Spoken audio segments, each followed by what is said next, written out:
Mientras el mundo intenta mirar hacia otro lado, Israel sigue escribiendo con sangre y valentía una de las páginas más intensas de su historia. En esta edición especial, escucharás tres voces claves. La del jefe del Estado Mayor, Eyal Zamir, quien revela los avances y el dolor de una guerra que aún no termina.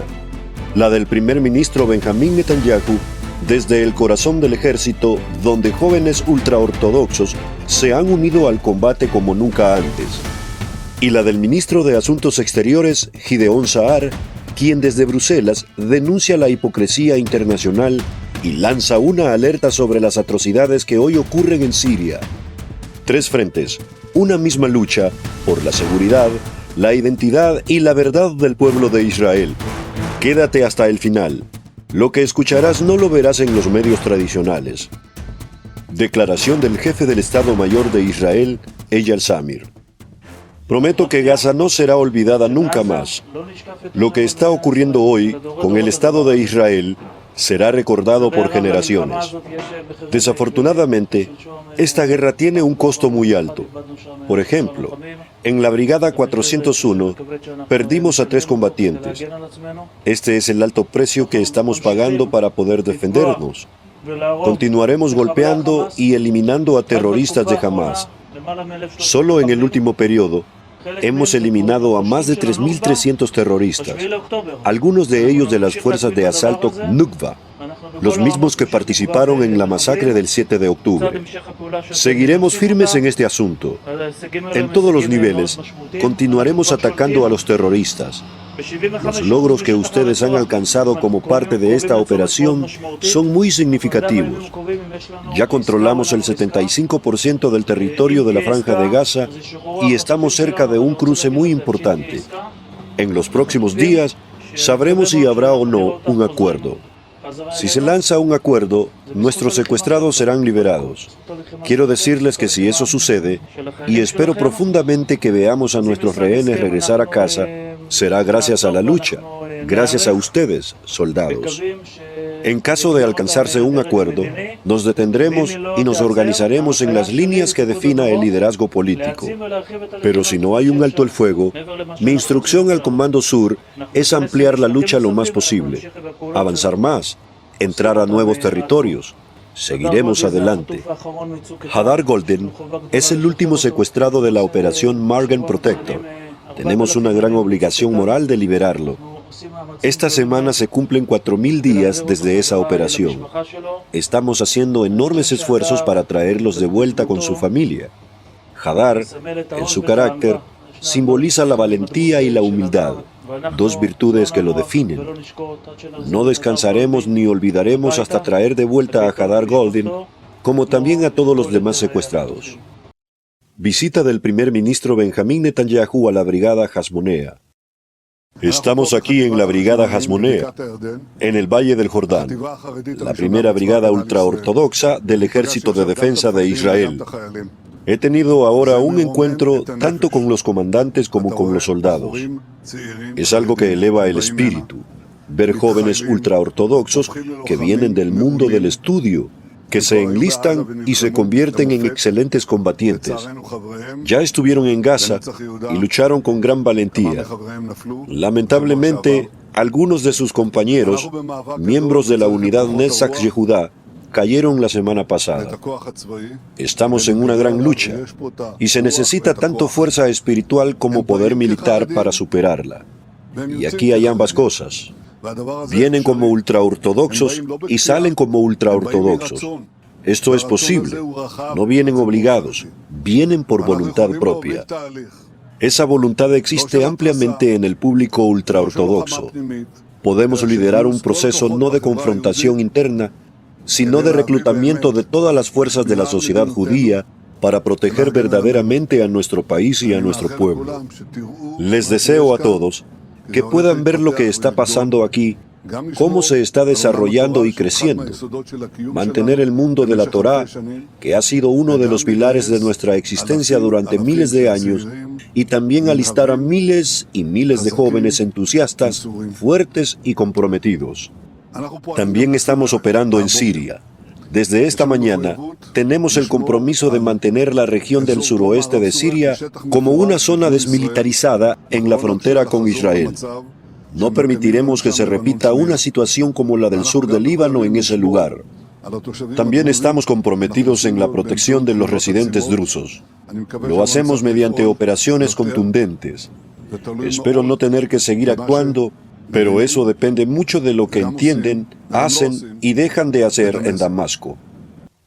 Conferencia de prensa del ministro de Asuntos Exteriores, Gideon Saar. Antes que nada, buenas tardes y gracias por venir, dejando de lado sus otras ocupaciones. Lo aprecio. Quiero referirme a dos temas. El primero tiene que ver con la reunión del Consejo de Ministros de Asuntos Exteriores de la Unión Europea en Bruselas ayer. Fue la tercera reunión consecutiva sobre este tema que ustedes también han seguido. Todo comenzó como un intento de suspender el acuerdo de asociación con Israel y evolucionó en un intento de dañar ciertas partes de él: comercio, transporte, cielos abiertos, cooperación científica y más. Esta fue una batalla diplomática que se llevó a cabo frente a 28 escenarios, 27 países miembros, más las instituciones de la UE. Como ya saben, para tomar decisiones en ese contexto se requiere consenso. Desde el principio hubo varios países que, de forma consistente, algunos de manera obsesiva, intentan dañar a Israel. Esto se intensificó en las últimas semanas por la campaña continua en Gaza. Quiero agradecer a todas nuestras representaciones diplomáticas en Europa que se movilizaron en esta batalla. Fue una batalla muy intensa, agotadora y compleja.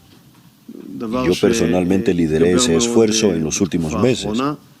El resultado fue que todas esas iniciativas fueron frenadas. En la vida diplomática, nada es efectivo. Cada día puede traer nuevos desafíos. Pero este fue un logro diplomático muy importante. Incluso países críticos con algunas de nuestras políticas se alinearon con nosotros y rechazaron esas propuestas. Eso tiene un enorme valor para mí. Quiero agradecer especialmente a esos países que fueron un muro de contención ante los intentos de perjudicar a Israel, lo cual también habría perjudicado a la propia Unión Europea. Al final del día, la relación entre Israel y Europa es estratégica también en defensa y seguridad. Seguiremos con todas las intenciones diplomáticas y ya enfrentamos nuevos desafíos, pero esta fue una prueba clave en el último año. El segundo tema es Siria. Allí estamos viendo un fenómeno que se repite una y otra vez: ataques y pógromos contra minorías, incluso asesinatos, a veces perpetrados por fuerzas del régimen, otras veces por milicias yihadistas que lo apoyan. Generalmente es una combinación de ambos. En menos de medio año, vimos masacres masivas contra la minoría alauita en el noroeste de Siria. El régimen prometió una investigación independiente. ¿Han oído ustedes algo de sus conclusiones? Yo no. Y los ataques continúan contra todas las minorías, contra los kurdos en el norte. Ayer una iglesia antigua fue incendiada en el norte de Suwaida. Hace solo una semana hubo otro atentado en una iglesia, esta vez cometido por el Estado Islámico. En los últimos 2 días hemos visto imágenes terribles de asesinatos y humillación de ciudadanos drusos. Hace 2 meses y medio hubo un brote similar cerca de Damasco, que se detuvo por nuestras acciones diplomáticas y militares. Pero ahora, ¿qué más tiene que pasar para que la comunidad internacional levante la voz? ¿A qué más están esperando? Nuestros intereses en Siria son conocidos y claros. Mantener el statu quo en el sur, cerca de nuestra frontera, y evitar el surgimiento de amenazas. También evitar el daño a la comunidad drusa, con la que tenemos lazos sólidos aquí en Israel. Quiero recordar, este no es un régimen elegido democráticamente. A veces en reuniones diplomáticas me hablan de transición, Pero este régimen no fue elegido. Tomó el poder por la fuerza. La constitución que impusieron no es democrática y ha sido rechazada por muchos sectores. Los intereses que mencioné no pueden ser ignorados. Y estoy convencido de que, aunque por un tiempo parezca que el régimen en Damasco avanza, si no corrige el rumbo, se alejará de sus principales objetivos: gobernabilidad y prosperidad económica. Por lo tanto, es mejor que recupere la cordura y restablezca el orden. Muchas gracias. Gracias también a los fotógrafos. Habrá más etapas. Mientras las FDI avanzan con determinación sobre el terreno, pagando un alto precio por la libertad y la seguridad del pueblo de Israel, mientras miles de soldados, incluyendo jóvenes ultraortodoxos, se levantan para defender su tierra sin abandonar su fe, y mientras la diplomacia israelí resiste presiones, amenazas y campañas de deslegitimación desde Bruselas hasta Damasco, el enemigo no es solo militar, también es moral, ideológico y mediático. Las palabras de Eyal Zamir, Benjamín Netanyahu y Gedeón Sa'ar nos dejan un mensaje claro. Esta lucha no es solo por Israel, es por la verdad, por la justicia y por el futuro de una nación que no se rinde. En un momento donde el silencio internacional es cómplice y la desinformación es arma, tu voz cuenta. Comparte este video, suscríbete a Jazz Productions y mantente despierto, porque hoy más que nunca, la batalla también se libera en el terreno de la conciencia. Jazz Productions. Brillando en la red.